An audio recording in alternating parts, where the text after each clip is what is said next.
Okay, Bismillahirrahmanirrahim. Assalamualaikum warahmatullahi ta'ala wabarakatuh. Good afternoon to Dr. Sam and my friends. Today we are from Group 6. We'll present to you about the whistleblower at the Wells Fargo case study.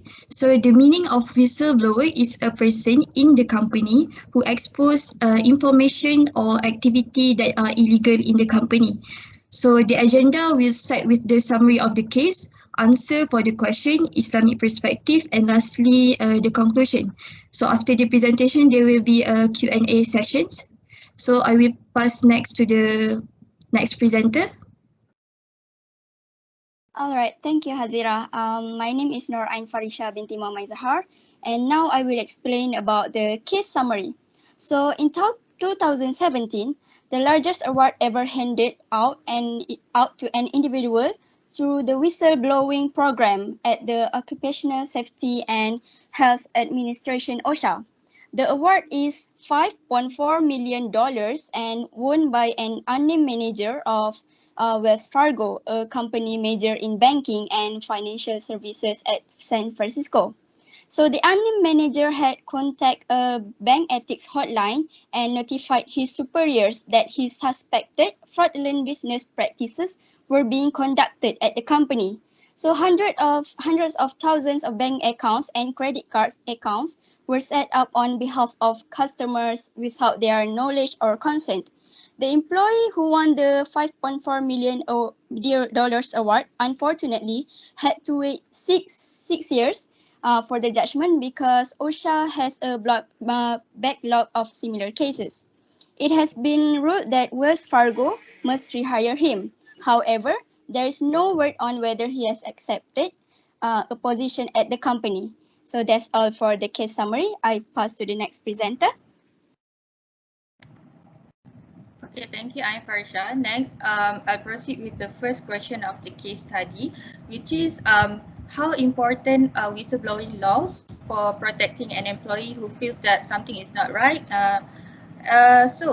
This is my answer where for your information, all countries in this world have their own whistleblower protection act. Okay, why? This is because the act is really important in order to protect the federal employees against retaliations by agencies they work for. So the difference is the way a country regulates their act, and the things under it may be vary a little bit, but the aim is just the same. And based on the case study, which is the Wells Fargo, the company based in San Francisco under OSHA, the Occupational Health and Safety Administration (OSHA) is one-stop shop administrator for whistleblower laws for 20 federal agencies, including the OSHA law. So now the first things, it is important and needed because in order to facilitate the complainant in the process of investigating complaints and resolving the issue raised. So just imagine if this act did not exist, then the whistleblower will be in danger. And in addition, this is to make sure that complainants win in these cases. So OSHA needs the evidence and to find out that unethical people are guilty and receive their punishment. The second one is surely whistleblowing is something ethical to do. Therefore, it need to be there to make the complaints and voice out their rights. Okay. The third one is the importance of this law is to protect the company's consumers itself, and indirectly actually is protecting and secure the organization through the fight against fraud and misconduct. Okay. This prevents more people from being oppressed, and therefore this will lead to the number 4, which is avoiding any risk can be good so that all employees can focus on more important things, and this will lead to prevention and the unnecessary capital loss. Okay, the last point is this is just less or more the same with what I explained before. It is just to keep the workplace free of known health and safety hazards. If we are being ethical, then people will respect us. But if we are not being ethical, then the company also can be tarnished and lost many important things. So I hope that you can understand on how important is this act. Even in Malaysia also we have this kind of act, and because someday we never know if we are being a whistleblower, then we need to be protected. So that's all from me. Moving on to the next question. I will be answering the question for number 2. If you notice that your current employer is doing something unethical or illegal, what steps would you take? So the first step that I would take is I will make sure that I know the facts about the unethical things that my employer is doing, because I need to know if there are any laws violated about it. Then I will also look at the employee state, which is because some of them really need the job. So by reporting the unethical things will affect the employers and the company together. So according to Janet Lavery-Fritsch, a lawyer who specializes in employment matters, the first step depends on the facts that you are dealing with. So she said that there are some variables that include in the first step is which is first, what possible illegal or unethical conduct may be involved, what laws are possibly being violated, and lastly, in what state is the employee employed. So this is the question that I need to prove my facts that the employees is doing unethical things. So the second is, after I have the facts, I need to report the unethical or illegal things to the right person, which is my supervisor or the CEO of the company. But the thing is, if I suspect that my supervisor also in this unethical thing, so what should I do? So I need to take action to report directly to the federal state or federal agency. So according to John R. O'Brien, he said, if you believe your employer is violating labor laws, the state labor agency is the place to go to report a bad boss. For example, if the employee is being deprived overtime, he or she should make a complaint with the labor department of the state where the employee works. So it is very important to report about the unethical thing, so that it can give lessons to other employees that have intention on doing that dirty work. So the third point is, after I make a report, I cannot assume that whistleblower laws will protect me, and I also cannot guarantee my safety because the beginning of I start to become a whistleblower, I cannot assume that I will be safe due to anything can happen to me in the future, which is anytime or any day. So that is why to become a whistleblower is a high risk action that people need to take. So for example, I can be fired or lost my job, and also I maybe experience some other adverse action. So there is a word that has been spoken, even if you are protected by whistleblower laws, that doesn't mean life won't be difficult for you once you report a bad boss. So says Dan Boss, who specializes in employment law with a significant emphasis in wrongful termination and workplace harassment matters.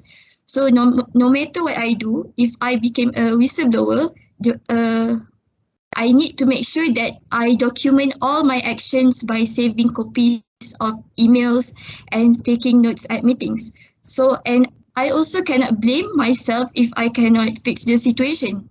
And if I already done my best, I think I can resign from the company and find a new workplace at another company.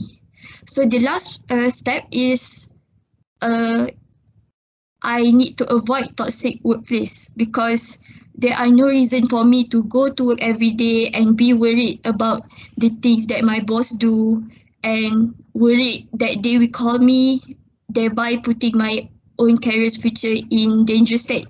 So that's why I need to avoid toxic workplace. So there are some tips for people out there if they want if they want to interview with the company, or they want to choose the company to work with. So one of the tips is before you go interview, you can make a search about the company from the internet, or ask your family members or your friends about the company. So from the research, you can find about the history of the company, or any news about the company, or the scandal that the company faced. So that's all from me. I will pass to the next presenter. Okay, thank you, Hazira. So my name is Nurhazirah Khadijah, and I'll be answering the third question, which is, if you were looking to hire a highly qualified candidate, but you discovered that he or she has blown the whistle at 3 previous employers, would you still hire this person? Why or why not? Okay, so first of all, I personally think that I would hire this candidate because it shows that they are honest and responsible in doing their job. Because nowadays it's kind of rare to find someone who is honest and have the courage to speak up against corruption and stuff. So especially if you're just an average worker trying to expose someone who has a way higher position than you. So yeah, it's a bit terrifying, right? But please do not let this opportunity, do not let this kind of employee just slips away. I think I just have to, hire them. Secondly, the quality work that they will produce is good, because usually this type of employee is very diligent and taking their work seriously. So they will be truthful to themselves and try their best to fulfill their task and put their max effort in finishing their job. And we know that their work is clean, there is no unethical procedures involved, and of course it will produce some good quality work, and you will expect that from them. So last but not least, it can also refrain myself from doing unethical practices, because okay, for now maybe I disagree with the whole unethical process and corruptions, but I never know that one day I might get trapped with with a situation whereby I have to make a big decision to save my company. Thus, it leads me to choose the dirty way instead. So I think recruiting this kind of employee would help me to always stay on the right path and don't make any stupid decisions that can obviously ruin your company's reputation and image. So yeah, so my answer is absolutely yes.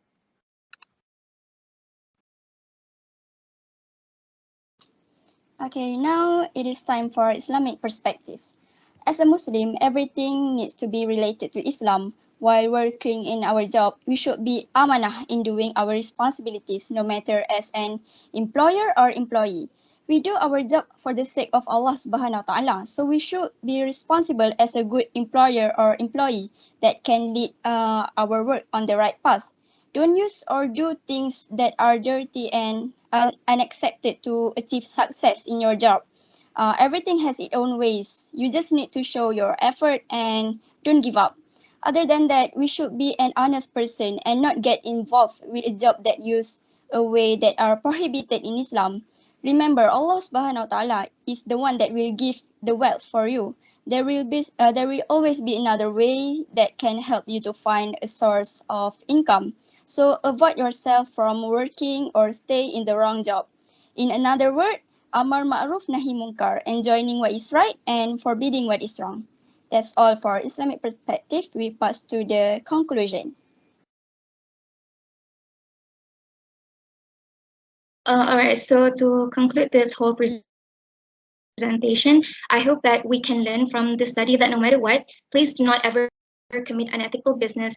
Please don't get involved with this kind of organization, and nurture the muraqabah inside you, meaning that you know that Allah is always watching you, and all your actions will be asked on the judgment day. And also as an employer and an employee, if you see any corruption that happen in your company or an organization, never be afraid to speak up. I know it's terrifying and you might get scared for getting discriminated by your own company, by your own CEO, but you are responsible to prevent any corruption. And like what Ain said, we have to apply this amar ma'ruf nahi munkar, right? Because at the end, also our actions will ask by Allah, and then Allah will ask why we didn't do anything if we saw all the corruptions that happen in our organization. And yeah, I think that's all for today. So we open the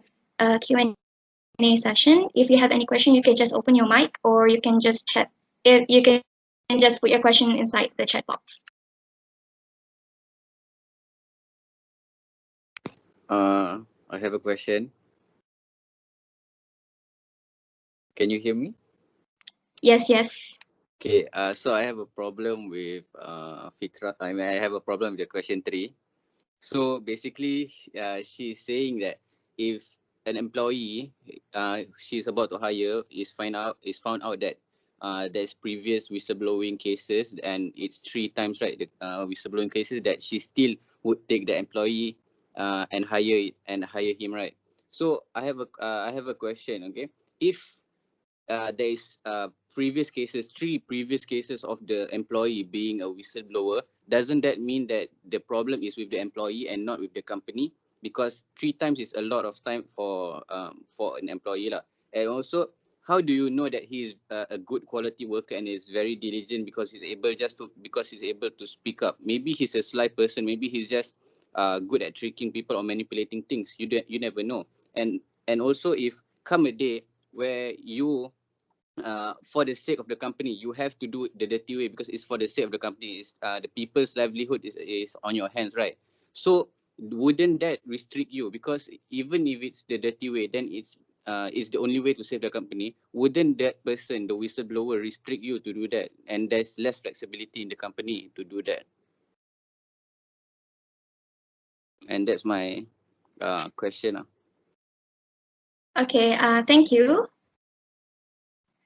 Okay, look, I think whistleblower, they you know what whistleblower means, right? So they basically report to the big authority about the corruptions that happened in their organization before. So I think it shows that yeah, it can be that they are, you know, a sly person. They can be tricky and stuff. If okay lah, I think basically before, maybe I can before that I can just check on the previous case, like what kind of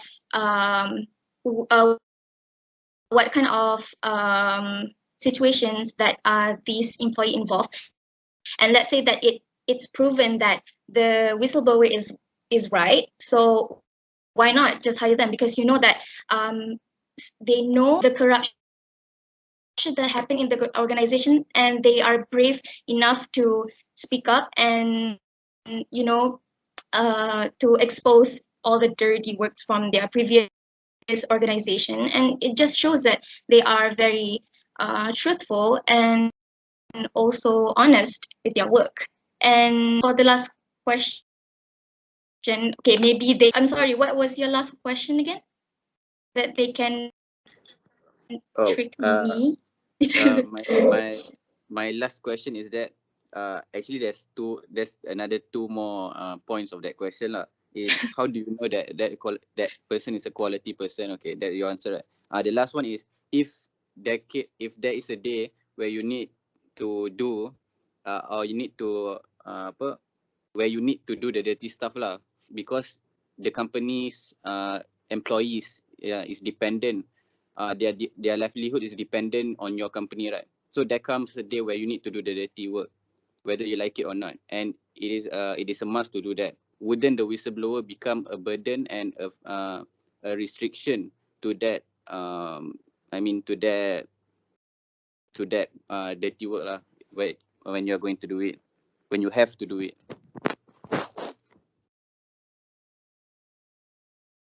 Okay, look, okay, thank you again. So I don't think this whistleblower is a burden to me, because I know that, let's say one day if I decide to, you know, to choose that dirty path, then I know that this whistleblower will take the opportunity to expose me and stuff. So, you know, I always feel that, oh, okay, this whistleblower know what I am doing right now, and one day they will expose me. Oh my God, then my whole organization will be dead and stuff. So I will always hold on to that principle, that I know that this whistleblower is brave enough to report me whenever they can. So yeah, I think for just that reason, inshallah that I will, always choose the right path. I guess. Did I answer your question? Maybe yes.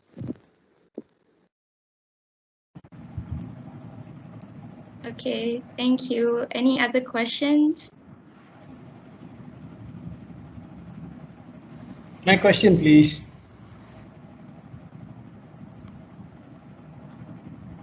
In the chat box.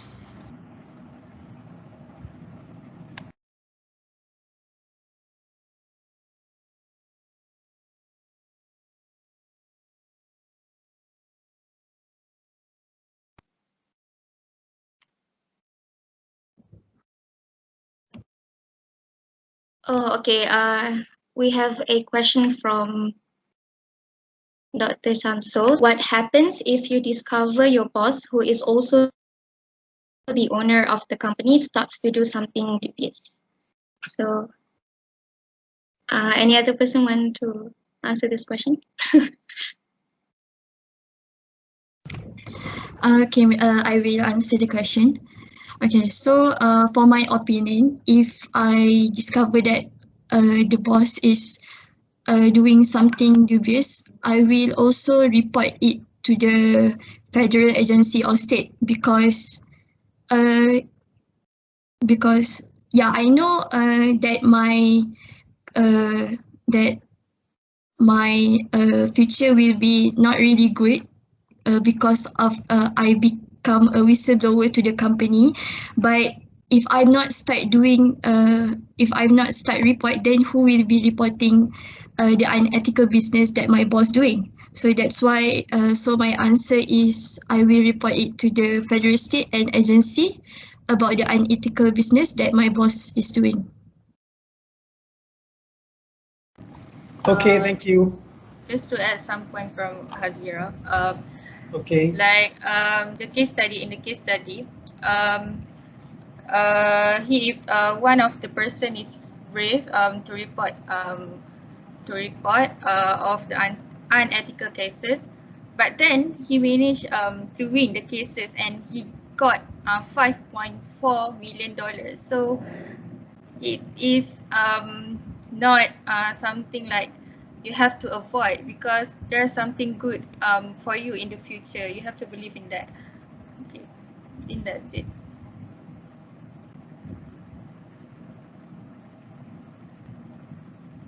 Okay, so if there's no other question, thank you very much. I think you guys did all right. So I'm not going to continue our session, although we have some other half an hour. So this is what I'll do. I'm going to record our session and I'll give it to you soon. Reason being, to tell you the truth, I've been instructed to write a proposal for a grant, so that is kind of urgent. So I've got to put my heads and my thoughts there. So, but whatever it is, I'll give you whatever's due to you soon in form of a video. And please view this video in replacement of today's class. Okay, so thank you very much. Do you want to ask anything, or do you have any issues that you want to raise before we close our session? Okay, if you don't, never mind. Whatever we discuss, whatever your friends presented today, it's not merely answering questions. It's actually covering certain parts of a certain chapter. So I need you to understand that. I need you to appreciate that some questions in the exam may or may not be like this. So you need, when you are addressing certain chapters, you have to look at beyond what is, what is clearly written lah. Dia secara tersirat dengan tersurat lah. So I just need you to be aware of that one. Okay, so thank you very much. So I will end our class today with one hours.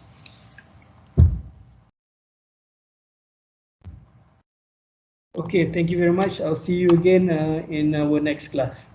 Okay, Assalamualaikum. Thank you, sir. Salam. Thank you, sir. Thank you, sir. Thank you, sir.